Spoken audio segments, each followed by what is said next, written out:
আসসালামু আলাইকুম। আশা করি সবাই ভালো আছেন।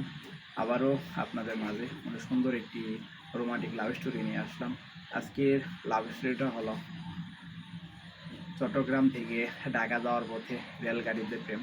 তো আপনারা তো বুঝতেই পারছেন আজকে লাভ স্টোরিটা কতটা সুন্দর হতে চলতেছে। তো আপনারা তো জানেনই চট্টগ্রাম থেকে ঢাকার দূরত্ব কিন্তু অনেক বেশি। তো হঠাৎ করে আমার এক ভাইভা পরীক্ষার কারণে আমার ইমার্জেন্সি ঢাকা যাওয়া লাগবে। তো তার জন্য আমি বের হয়ে পড়ি সন্ধ্যার দিকে, কারণ 8টার দিকে রেল।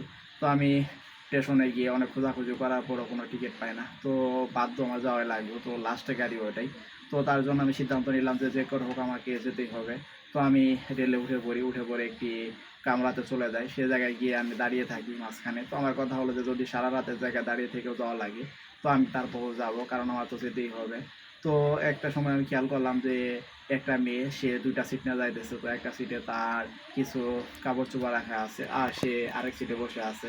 তো সেও মাঝে মাঝে আমাকে দেখে। তো কিছু দূর যাওয়ার পরে সেই মেয়েটি আমাকে ইশারা করে ডাক দেয়। তো আমি তার কাছে যাই। তো তার কাছে যাওয়ার বসে পরে সেই মেয়েটি বলে তো আপনি চাইলে এই সিটে বসতে পারেন, কারণ সিটে অন্য কেউ যাওয়ার কথা ছিল তো সে আসে না। তো আপনি চাইলে শেয়ার করতে পারেন সিটটা। তো আমি তাকে বলে আচ্ছা সমস্যা নেই, কারণ মনে মনে অনেক খুশি হয়ে যায়, কারণ এতটুকু রাস্তা কীভাবে যাইতাম আমি দাঁড়িয়ে থেকে। তো এগুলো চিন্তা করে আমি সরাসরি সেই সিটে বসে পড়ি। তো অল্প কিছু দূর যাওয়ার পরেই খেয়াল করলাম সেই মেয়েটি ঘুমিয়ে পড়ে আমার কাঁধে মাথা রেখে। তো ঘুম থেকে ওঠা বসে আমাকে বললাম বুঝতে পারি নাই যে আপনার কাঁধে মাথা রেখে ঘুমিয়ে পড়েছি।